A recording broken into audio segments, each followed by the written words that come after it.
आलोक पाठक जी, मैं अब बात आपसे शुरू करूंगा। मोहन भागवत आए लगातार, पिछले दिनों में उनका दौरे बढ़े, और अब सुनील बंसल। योगी आदित्यनाथ सुनील बंसल को पसंद नहीं करते हैं, बच्चा बच्चा जानता है। लोकसभा चुनाव से पहले सुनील बंसल सक्रिय क्यों रहे यूपी में? क्या योगी आदित्यनाथ के प्रति भरोसा कम हो गया है दिल्ली को, या कोई और खेल है जो हम समझ नहीं पा रहे हैं? देखिए, सुनील बंसल वो आदमी है सर जिन्होंने 2014 और 2017 में और 2022 तीन चुनाव भाजपा को यूपी में बैठकर जिता के दिया है। ठीक है, उन तीनों चुनावों में मुख्य प्रचारक की भूमिका में नरेंद्र मोदी थे और 2014 में अमित शाह का भी मार्गदर्शन था, यूपी बिहार के प्रभारी थे। लेकिन लखनऊ में भाजपा कार्यालय में पहले तल पे एक कमरे में बैठ के सारा, जब एक जमाने में 2014 में स्थिति ये थी, आपको ही पता है और सुशील भाई साहब को ही पता है कि भाजपा के पास 80 कैंडिडेट नहीं थे कि 80 कैंडिडेट कहां से ढूंढे जाए, कोई पार्टियों से तोड़ोगे, कैसे कैसे बने हो, तो सारी कहानी आपको पता है। मेरे समझ में नहीं आता, जिस आदमी ने संगठन में इतना कुछ दिया है, 2014 जिताया, फिर 2017 का चुनाव भी इतना आसान नहीं था, नोटबंदी के बाद हो रहा था, अखिलेश जी ने विकास के कई काम कर दिए थे, और उसके बाद भी उस आदमी ने जबरदस्त व्यूह रचना की। और अमित शाह की जो पहली रैली थी दिसंबर के महीने में, उसी वक्त उन्होंने बता दिया था कि भाजपा बहुत अच्छा करने जा रही है, और ये सबको तब पता था कि कांग्रेस और सपा मिलकर चुनाव लड़ने जा रही है। उस आदमी ने एक बहुत अनुशासित सिपाही के रूप में नरेंद्र मोदी और अमित शाह के काम किया, और उत्तर प्रदेश में 300 से ज्यादा सीटें दिलवाने में उस आदमी की भी संगठन में बहुत बड़ी भूमिका थी। जहां पहले जो संगठन था भाजपा का, वो कई गुटों में बटा हुआ था। राजनाथ सिंह का गुट था, कलराज मिश्रा का गुट था, लालजी टंडन का गुट था, हुकुमदेव नारायण चौधरी का गुट था। योगी जी का तो कहीं नामो निशान नहीं था। और योगी जी को 2014 की जीत के बाद विधानसभा उपचुनाव में भाजपा की कैंपेन कमेटी का नेता बनाया गया। नतीजा क्या हुआ? जितने उपचुनाव हुए, लोकसभा सीट का जो खाली हुई थी 2014 में, जहां से विधायक सांसद चुने गए थे, उस उपचुनाव में एक जगह छोड़ के बाकी सब जगह भाजपा अपनी सिटिंग सीटें हार गई थी। तो योगी के साथ जो संगठन का प्रयोग था वो 2014 में ही फ्लॉप हो गया था। तभी योगी जी लव जिहाद का मुद्दा लेके आए थे। ऐसे लगा कि गोरखपुर से चले हैं सांसद महोदय और इन विधानसभा उपचुनाव में भाजपा को बड़ी जीत दिलाएंगे और उसके बाद बहुत बड़े नेता बन जाएंगे। खैर, जिस मोहन भागवत का आपने नाम लिया, जो हमारी जानकारी है, मोहन भागवत के हस्तक्षेप के बाद ही मनोज सिन्हा की जगह आदित्यनाथ योगी को मुख्यमंत्री बनाया गया है। जो मेरे सूत्र हैं इंडिया टुडे के, और आपके भी सूत्र हो सकते हैं, मेरे सूत्र सही है गलत मैं दावा नहीं कर रहा हूं, लेकिन उनको अचानक से गद्दी पे बैठा दिया गया।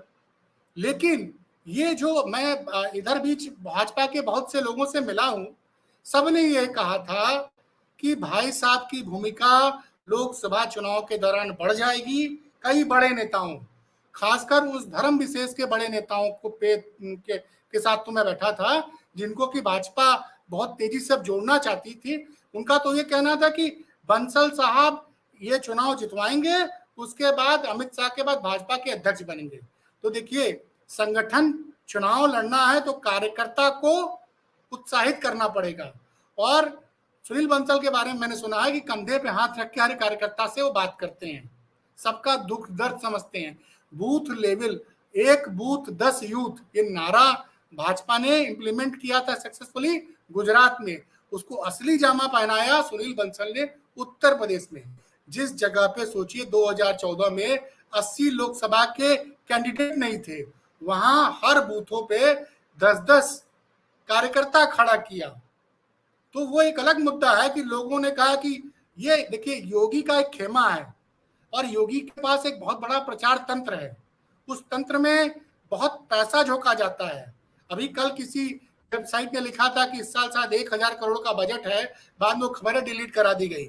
तो 1000 करोड़ का बजट है सिर्फ सूचना विभाग का, और तमाम, और उसमें एक चीज और भी थी कि उस खबर में ये था कि पत्रकारों के को खुश करने के लिए, मतलब उनके पत्रकारों के को तमाम तरह के मद में करने के लिए 10 करोड़ के अलग से फंड बना हुआ है। तो खैर वो अलग मुद्दा है।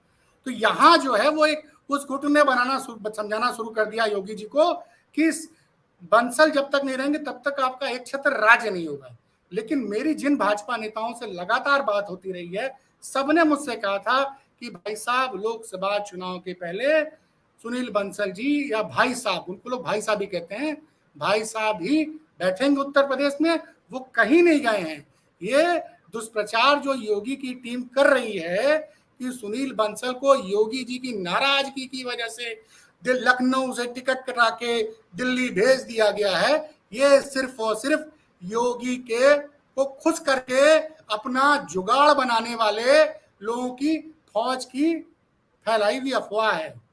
और घोसी उपचुनाव ने नींद उड़ा दी है। राजभर ने साबित कर दिया कि बूथ वाइज उसके वोट उसके साथ हैं, दारा सिंह चौहान के वोट भी उसके साथ हैं। कौन सा वोट गया? भाजपा का कोर वोट गया। बामन ठाकुर भूमिहार 90% घोसी में छोड़ के सपा के साथ चले गए। और संजय भाई एक बात मैं और बताऊंगा, मैं 15 दिन अभी बनारस रह के आया हूँ, 15 दिन, और इसका मैंने सदुपयोग किया। मैं एक एक विधानसभा घूमा हूँ, गली कस्बे घूमा हूँ, गजब की नाराजगी है। और ये सब चीजें मोदी का सबसे बड़ा एडवांटेज क्या है कि उनके पास फीलर्स बहुत तेजी से आते हैं, हर जगह से उनके पास फोन गिर रहे होंगे। तो उन्होंने कहा मैं तो 23 तारीख को बनारस जा रहा हूं, लेकिन पार्टी और संगठन में ऊर्जा भरने के लिए। पार्टी और मोहन भागवत को भी भेज दिया कि जिसको आपने मुख्यमंत्री बनवाया है जरा जाके देख के आइए, क्योंकि अब एक बहुत कड़ू सत्य ये हो गया है कि संघ भी अब किसी भी कीमत पे सत्ता नहीं खोना चाहता है। आलोक जी, आखिर में मैं आपकी प्रतिक्रिया लेना चाहूंगा। तो सुशील जी ने कहा कि अगर यही हाल रहा तो बीजेपी को बहुत परेशानी का सामना करना पड़ सकता है। क्या लग रहा है आपको कि आराम से सब बीत जाएगा या फिर कुछ बगावत होना भी बाकी है? आपकी आखिरी टिप्पणी आलोक जी। माइक अनम्यूट कर लीजिए आलोक जी, माइक आलोक जी माइक। पता नहीं क्यों मुझे तो 2004 दोहराता दिख रहा है। 35 बोल दिया सुशील जी ने, मैं तो 35 भी बहुत ज्यादा मान रहा हूं। ये वापस आने जा रहे हैं दहाई में, और अमित शाह और योगी की लड़ाई में भाजपा का सत्यानाश होने जा रहा है। और मोदी जी ने पूरा ताजमहल बनाया। मोदी जी अपने सामने ही सब कुछ देख के उसका झोला उठा के फिर आराम से चलेंगे, क्योंकि जो हालात हो रहे हैं, मैं आपने उस वक्त मुझे रोक दिया था। देखिए इस वक्त जनता बहुत नाराज है। बनारस गए मोदी जी, उन बनारस में ट्रैफिक बहुत बड़ी प्रॉब्लम हो गई है सर। 3 लाख लोग बुला तो रोज ले रहे हो आप विश्वनाथ मंदिर दिखाने के लिए, लेकिन वहां पे पैदल चलना मुश्किल हो गया है। और लॉ एंड ऑर्डर संभल नहीं रहा है। बनारस में हत्या हो रही है, बहराइच में हो रही है, श्रावस्ती में हो रही है, खुलेआम बलात्कार हो जा रहा है, पति के सामने ट्रेन में सिपाही को मार दिया जा रहा है, बुरी तरह से कर दिया जा रहा है, डॉक्टर को मार दिया जा रहा है। ज्यादातर अपराधी कौन है? FIR खोल के जनता देख सकती है ज्यादातर अपराधी कौन है। तो ये भी सब देख रहे हैं। कानून व्यवस्था का दावा पूरा खोखला। कल क्या इतनी बुरी स्थिति है बनारस में, इसलिए 4 जगह हेलीकॉप्टर से किए घूमे हैं और एक जगह सुने 1.5-2 किलोमीटर बाई रोड गए हैं। अभी अनुप्रिया पटेल ये फैसला कर लें कि मैं बैग उठाऊंगी और 10 जनपद की तरफ आगे बढ़ती हूं, अगर जो बातचीत होती रहती है, ऐसा नहीं है। और वो विपक्ष के गठबंधन में अनुप्रिया पटेल ला सकती हैं और मायावती आ जाए, तो मुझे, और मायावती नहीं भी आती हैं, तो मुझे तो ये लग रहा है कि जो उत्तर प्रदेश के हालात हैं वो 2004 होता दिख रहा है। क्योंकि 2004 में अति आत्मविश्वास था प्रमोद महाजन का, और वर्चस्व की लड़ाई थी आडवाणी और वाजपेयी में। आडवाणी जी जल्दी से जल्दी PM बनना चाहते थे, और प्रमोद महाजन इन दोनों के बाद तीसरे बड़े नेता बनना चाहते थे। जल्दी चुनाव ठोक दिया गया, और नतीजा क्या हुआ। और देखिए कल घोसी का चुनाव को हल्का चुनाव मत कहिए। क्या बोला अखिलेश यादव ने कि G20 में लोग आए थे, लेकिन सबकी निगाहें घोसी चुनाव के नतीजे पे थी। बड़ा संदेश दिया है उन्होंने सर। और घोसी में जिस तरह से आम जनमानस ने एकजुट होकर भाजपा के अहंकार के खिलाफ मुहर लगाई है। और बनारस वहां से कितना दूर है? 60-70 किलोमीटर दूर। और मैं याद दिला दूं, 2004 में भाजपा इसी गढ़ में हार चुकी है।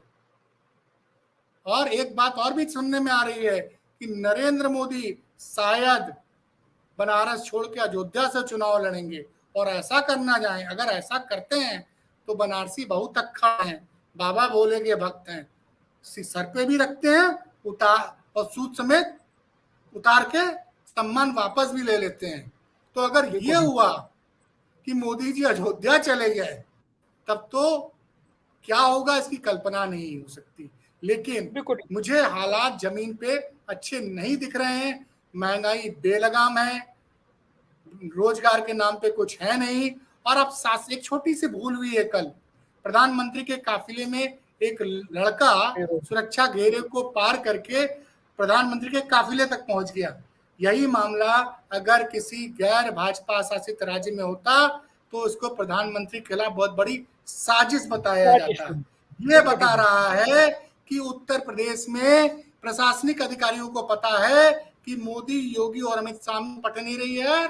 उन सबका फोकस ये है कि केंद्र में सरकार किसकी आने वाली है, और केंद्र में सरकार आने के बाद यूपी में भी समीकरण बदल सकते हैं। तो आईएएस आईपीएस चलती हवा का रुख माप लेते हैं और ये दूसरे दरबार में सलामी देना शुरू कर चुके हैं। और ये सारे संकेत हैं। नहीं तो प्रधानमंत्री की सुरक्षा घेरे को कुत्ता तक नहीं पार कर सकता है भाई साहब। ठीक बात है, बिल्कुल बिल्कुल ठीक बात है आलोक जी।